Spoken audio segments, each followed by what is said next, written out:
جماعة الزملكاويه بيقللوا من فوز الاهلي على اوكلاند سيتي 3-0 ويقول لك دول كانوا بيلعبوا مدرسه. على كده بقى الزمالك كمان مدرسه.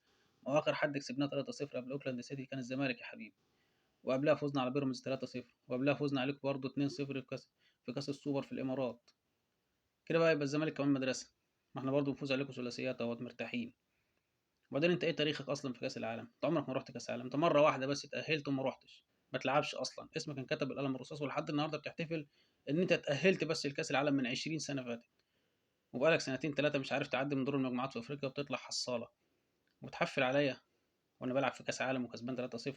لا والنهارده واحد بيقول لي ده انتوا كسبتوا بالعافيه. وفي حد بيكسب 3-0 بالعافيه؟ نعرف اللي يكسب بالعافيه ده يكسب 1-0، يكسب 2-1، يكسب 3-2 فرق هدف. لكن في حد بيكسب فرق 3 ويقول لك فاز بالعافيه؟ ايه يا ابني، ايه العقليه دي اصلا؟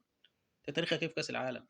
انت لما رحت كاس لوسيل ده تلعب مع الهلال السعودي واتمسح بيكم الارض هناك، واتغلبتوا اداء ونتيجه واتبهدلتوا، كنتوا رايحين بتحتفلوا ان انتوا رايحين، ما حاسين ان ده انجاز ان انتوا رايحين كاس عالم. انت مالكش تاريخ في كاس عالم يا حبيبي. عدي من دور المجموعات في افريقيا الاول.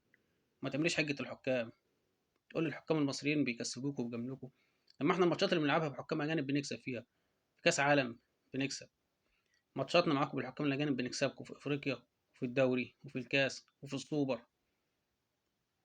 ايه؟ فوقوا.